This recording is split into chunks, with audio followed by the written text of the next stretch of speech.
प्रयागराज में मौनी अमावस्या स्नान के दौरान हुई भगदड़ में बलिया जिले के एक गांव में मानो दुखों का पहाड़ टूट पड़ा हो। एक ही परिवार के 2 लोगों की मौत से पूरे गांव में मातम पसरा हुआ है। बलिया के फिफना थाना क्षेत्र के नसीराबाद गांव में 5 लोग प्रयागराज स्नान के लिए गए थे, लेकिन यात्रा उनके लिए त्रासदी में बदल गई। घटना के बारे में मिली जानकारी के अनुसार 28 जनवरी को ट्रेन से यह परिवार प्रयागराज गया था, लेकिन देर रात भीषण भगदड़ में 35 साल की रीना देवी और उनकी 12 साल की बेटी रोशनी की दर्दनाक मौत हो गई। घटना के बाद परिवार के लोग गहरे सदमे में हैं। सास, बहू, बेटी, नातिन और एक मौसी इस धार्मिक यात्रा के लिए निकले थे, लेकिन यह दुखद हादसा उनकी जिंदगी में अंधकार बनकर आ गया। इस दर्दनाक हादसे के बाद नसीराबाद गांव में शोक की लहर दौड़ गई। ग्रामीणों ने प्रशासन की अव्यवस्था पर सवाल उठाए हैं। वहीं इस हादसे के बारे में मृतक के रिश्तेदार दिलीप पटेल ने बताया कि उनके बड़े भाई, उनकी पत्नी और उनकी बेटी और मां प्रयागराज गए थे। भगदड़ के दौरान भतीजी और भाभी की मौत हो गई, जिसकी जानकारी भाई ने सुबह फोन करके दी। गए थे प्रयागराज नहाने के लिए, मेरे बड़े भैया और भाभी और भतीजी और माताजी।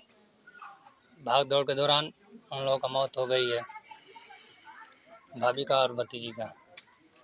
कैसे सूचना मिली आपको? सुबह में आया था फोन 7 बजे, वो नहीं है। किसने सूचना दिया था आपको?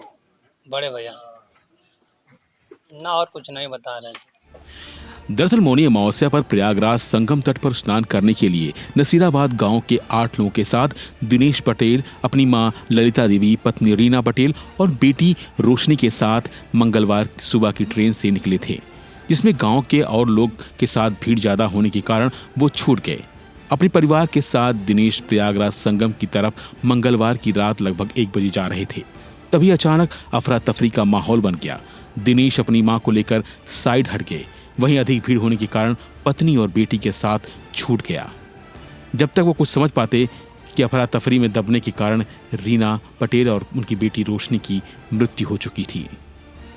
उधर साथ आए गांव के शेष लोग बिना स्नान किए ही घर लौट गए। वहीं इस हादसे की सूचना मिलते ही पूरे गांव में गमगीन हो गया। हर कोई परेशान था और पूरे गांव में इस हादसे को लेकर चर्चा होने लगी। फिलहाल प्रयागराज में चल रहे महाकुंभ में श्रद्धालुओं के पहुंचने का सिलसिला लगातार जारी है। प्रशासन की तरफ से भी लोगों को आगाह किया जा रहा है, लेकिन ऐसे में लोगों को भी इस तरह की भीड़ में जाने से पहले थोड़ा सतर्क होने की जरूरत है, जिससे इस तरह के हादसों से बचा जा सके। फिलहाल के बस इतना ही। बाकी अपडेट लिए बने रहिए वन इंडिया हिंदी के साथ।